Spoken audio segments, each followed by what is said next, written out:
Hello guys, I am S के सिंह और मैं अपने चैनल इंग्लिश बाय एस के सिंह में आपके लिए जॉन ग्लॉसवर्दी के इम्पॉर्टेंट वर्क का स्ट्राइफ चैप्टर का हिंदी एक्सप्लेनेशन करने जा रहा हूं। तो गाइस, इसके सबसे पहले मैं कैरेक्टर्स के बारे में एक्सप्लेन कर दूं। टिनॉर्थ टिन प्लेट वर्क्स ये फैक्ट्री का नाम है जहां पे ये स्ट्राइक हुई थी। और आते हैं नेक्स्ट पर। मिस्टर अंडरवुड कंपनी के मैनेजर हैं और इनोड अंडरवुड ये मैनेजर की पत्नी हैं। इन्हें स्टोरी में मिसेस अंडरवुड करके संबोधित किया गया है। जॉन एंथोनी ये चेयरमैन ऑफ बोर्ड हैं और मिसेस अंडरवुड के पिता हैं। एडगर एंथोनी ये कंपनी के डायरेक्टर हैं, जॉन एंथोनी के पुत्र हैं और मिसेस अंडरवुड के भाई हैं। डेविड रॉबर्ट्स ये वर्कर्स लीडर हैं। एनी रॉबर्ट्स ये डेविड रॉबर्ट की पत्नी हैं। साइमन हॉर्नेस ये ट्रेड यूनियन ऑफिशियल हैं और ये वर्कर और डायरेक्टर के बीच में से ये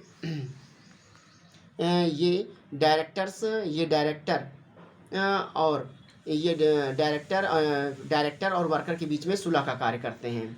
तो गाइज आ जाते हैं, अब इसका हिंदी एक्सप्लेनेशन शुरू करते हैं।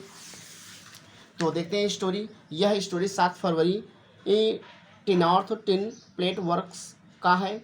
इंग्लैंड और वेल्स के बॉर्डर पर कई महीनों का मतलब 4 महीनों से फैक्ट्री की हड़ताल होती है। 4 महीने से कंपनी की हड़ताल होती है और डायरेक्टर्स को कंपनी में होने वाले नुकसान की चिंता है। यानी कि एडगर एंथोनी को कंपनी में होने वाली नुकसान की चिंता है और वो अपने पिता को समझाता है, मैनेजर को।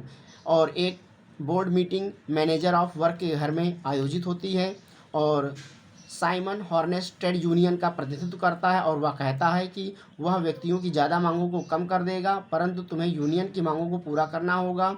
मेन कमेटी का नेता है डेविड रॉबर्ट कहता है कि जब तक उसकी मांगें पूरी नहीं होती हैं वे स्ट्राइक जारी रखेंगे, यद्यपि कुछ लोग भूख से मर रहे होते हैं।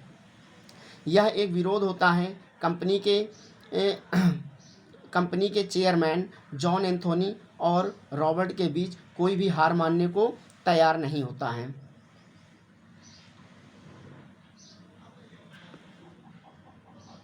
कोई भी मानने तैयार नहीं होता है और ना ही वे चाहते हैं हार मानने को। मीटिंग के बाद जॉन एंथोनी की बेटी anode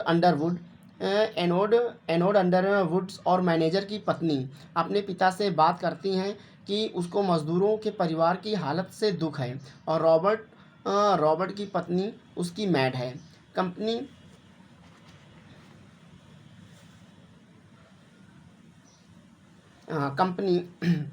company secretary Henry French Anthony को बताता है कि वह बोर्ड से विजय प्राप्त करेगा।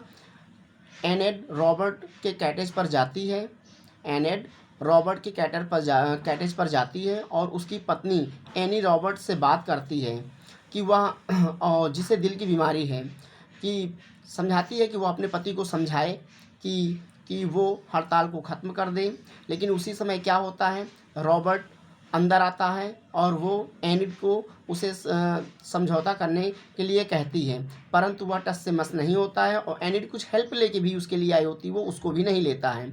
वह अपनी पत्नी की भी बात नहीं मानता है। खुले आसमान के नीचे हड़ताल कर्मियों की मीटिंग हो रही होती है जहां साइमन हॉर्नेस कहता है कि उनको गलत सलाह दी गई है, उन्हें अपनी मांगों को कम करना चाहिए और यूनियन को सपोर्ट करना चाहिए। यूनियन उनको सपोर्ट करेगी। 2 लोग भाषण देते हैं उनके इस तरह साइमन हॉर्नेस उस समय वर्कर्स को समझा रहा होता है और कुछ लोग उसकी बात साइमन हॉर्नेस की मान भी गए होते हैं उस समय। लेकिन उसी समय क्या होता है, डेविड आ जाता है और यानी जो वर्कर्स का लीडर होता है वो आ जाता है और उनकी अलग अलग राय होती है। रॉबर्ट स्टेज पर आ जाता है जो कि एक अच्छा वक्ता होता है। लंबे भाषण के दौरान वह कहता है कि यह लड़ाई सफ़ेद चेहरे वाले पत्थर दिल राक्षसों के विरुद्ध है और यदि हम थोड़े दिन और ऐसे ही हड़ताल करेंगे तो हमारी मांगें मान ली जाती हैं। इस तरह वर्करों को फिर वो अपने फेवर में ले आता है। यह खबर आती है इसी समय जिस समय डेविड वर्कर्स को भाषण दे रहा होता है, उसी समय कोई एक लेडीज़ आ जाती है और उसको ये सूचना देती है कि उसकी पत्नी का देहांत हो गया होता है, तो वह मीटिंग छोड़कर चला जाता है। मैनेजर के घर में एनिड एडगर एंथोनी से बात करती है। वह चेयरमैन का लड़का है, एक डायरेक्टर है। अब एनिड को मज़दूरों के साथ कम सहानुभूति है और अपने पिता की चिंता है।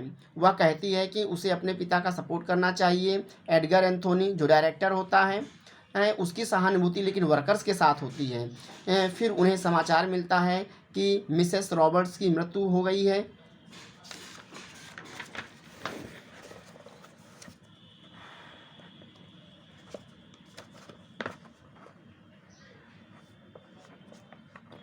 मिसेस एडगर कहता है एडगर कहता है कि वह अपना इस्तीफ़ा दे देगा। जॉन एंथोनी वर्कर्स के साथ सख्ती के साथ पेश आना चाहिए। उनकी मांगें नहीं तो बढ़ती जाएंगी। उसने कहा कि झगड़े को साइमन हॉर्नेस के हाथों में दे दिया जाए। सभी निर्देशक तैयार होते हैं, परंतु एंथोनी इसके विपक्ष में था। उसने इस्तीफ़ा दे दिया। रॉबर्ट और हॉर्नेस परिणाम को प्राप्त करने के लिए आते हैं।